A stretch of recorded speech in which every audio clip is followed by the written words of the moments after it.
الكريم أما بعد فأعوذ بالله من الشيطان الرجيم بسم الله الرحمن الرحيم قال الله تعالى في قرآن مجيد يا أيها الذين آمنوا كتب عليكم الصيام كما كتب على الذين من قبلكم لعلكم تتقون قال النبي صلى الله عليه وسلم الصوم لي وأنا أجزي به۔ اللہ تعالیٰ قرآن میں فرماتا ہے کہ ایمان والو، ہم نے تم پر روزے فرض کیے جیسے کہ تم سے پہلے لوگوں پر روزے فرض کیے گئے، کس لیے؟ لعلکم تتقون، تاکہ تم اللہ کا ڈر، اللہ کا تقوی اختیار کرو۔ حضور صلی اللہ علیہ وسلم نے فرمایا الصوم لی وانا اجزی بہ، کہ یہ حدیث قدسی ہے اصل میں، کہ اللہ تعالیٰ فرماتا ہے، حضور صلی اللہ علیہ وسلم فرماتے ہیں کہ اللہ تعالیٰ فرماتا ہے، قول اللہ کا ہے، نقل آپ صلی اللہ علیہ وسلم فرما رہے ہیں کہ میں روزہ میرے لیے ہے اور میں ہی اس کی جزا ہوں، روزہ میرے لیے ہے اور میں ہی اس کی جزا ہوں، میں ہی اس کا بدلہ ہوں۔ تو اس سے اس کی فضیلت بتانا مقصود ہے کہ عمل کی جو جزا ہے وہ جنت ہے، جنت کی نعمتیں ہیں، اور روزے کی جزا جنت بنانے والا ہے، جنت کی جو نعمتیں ہیں وہ بنانے والا، جنت بنانے والا روزے کی جزا ہے۔ یعنی جسے اللہ مل گیا اسے کس چیز کی کمی ہے۔ ایاز نے ایک دفعہ، ایاز محمود ایاز دو مشہور کیریکٹر گزرے ہیں تاریخ کے، محمود غزنوی بہت بڑے بادشاہ تھے اور ایاز ان کے غلام تھے۔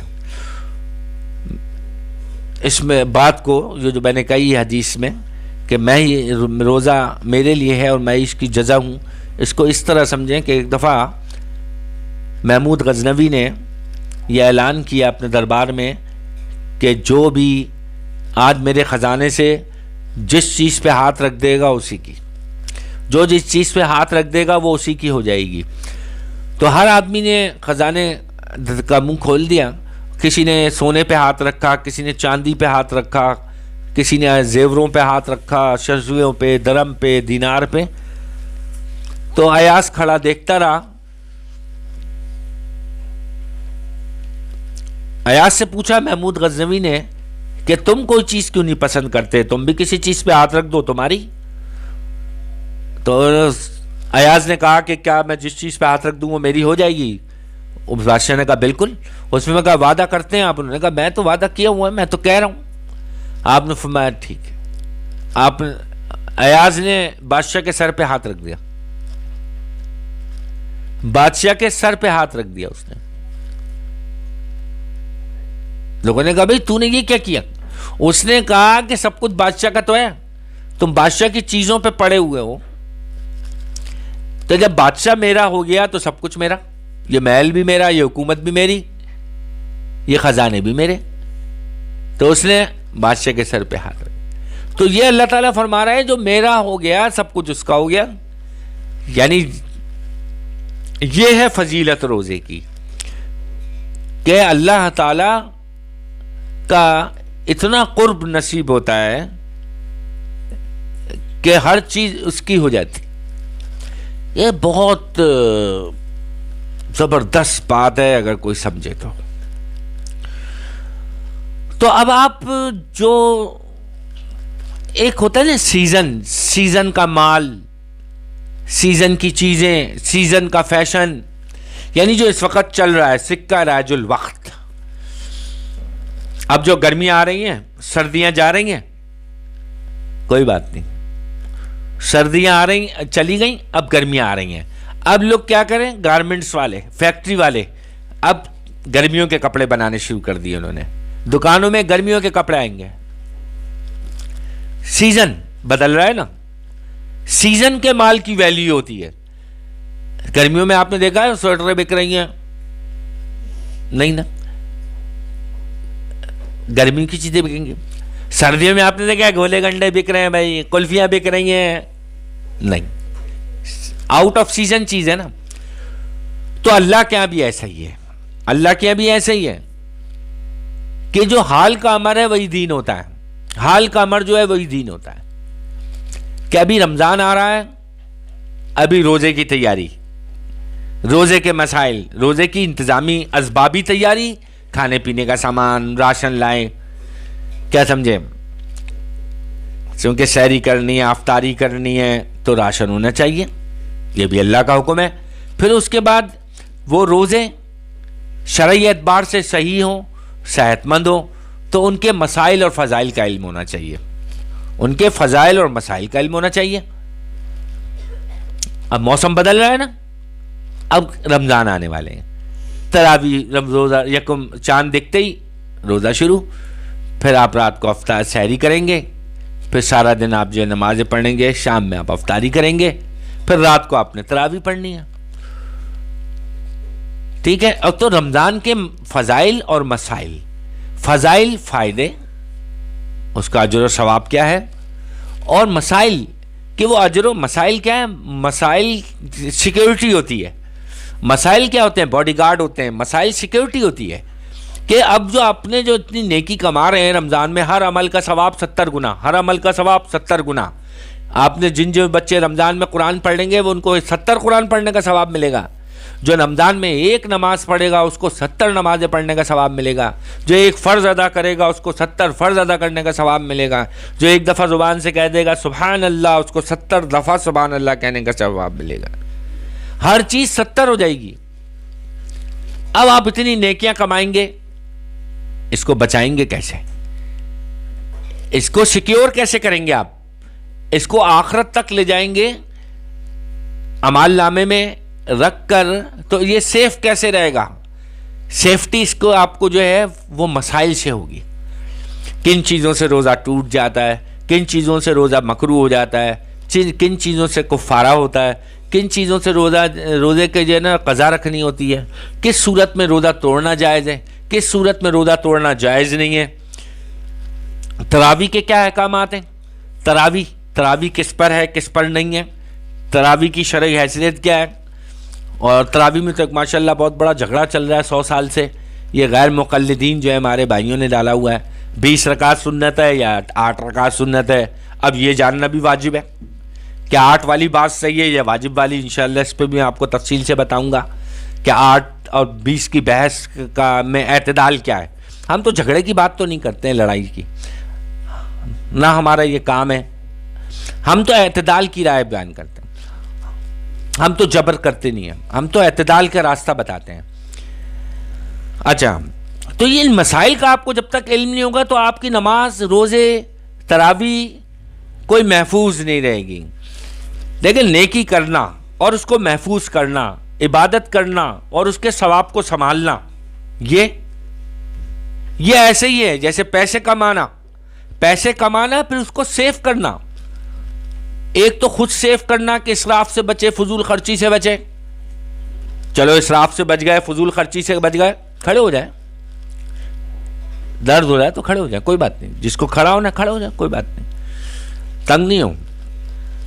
تو اب آپ نے اسراف نہیں کیا، فضول خرچی نہیں کی، اپنے پیسے سیف کر لیے، لیکن چور آ گیا، ڈاکو بھائی جان آ گئے، چور بھائی جان آ گئے، پسٹل لے کے آ گئے، اب کیا کریں گے آپ نے تو بڑا من مار کے، خواہشیں گھٹا کے ہیں، آپ نے پیسے جمع کیے، مگر چور آ گیا، ڈاکو آ گیا، اب کیا کریں گے؟ ایسی اعمال کے اندر بھی ہوتا ہے کہ آپ نے نیکی تو کر رہے ہیں آپ، لیکن ہم ایسے گناہ کر دیتے ہیں، ہم ایسی غلطیاں کر جاتے ہیں کہ ہمارے وہ اعمال ضائع ہو جاتے ہیں۔ ہر قیمتی چیز کو لاک اپ میں رکھا جاتا ہے نا، پھر لاک اپ کے اندر کوڈ ورڈ ہوتا ہے، پاس ورڈ ہوتا ہے، تو ایسے ہی اعمال کے اندر بھی ہے کہ آپ نے نفس کے شر سے اور شیطان کے شر سے آپ نے اپنے نیک اعمال کو محفوظ کرنا ہے، اور وہ طریقہ کون بتائے گا؟ شریعت بتائے گی۔ اللہ رسول نے جو دستور بنایا ہے، اللہ رسول نے جو آئین بنایا ہے ہماری زندگی گزارنے کے لیے، اس کو شریعت کہتے ہیں۔ اس کی شریعت 2 بنیادیں قرآن و سنت ہیں۔ ان 2 قرآن، سنت، اجماع اور قیاس، ان 4 چیزوں کے مجموعے کا نام شریعت ہے۔ اللہ کیا چاہتا ہے، اللہ کا رسول کیا چاہتا ہے، کس چیز کا حکم دیتا ہے، کس چیز سے روکتا ہے، جب اس کو ایک لفظ میں بیان کرتے ہیں تو اس کو شریعت کہتے ہیں۔ شریعت 4 دلیلوں پہ قائم ہے، قرآن کی دلیل، سنت کی دلیل، اجماع کی دلیل اور قیاس کی دلیل۔ قیاس کس کا؟ قیاس مجتہد کا، اور مجتہد بھی کون؟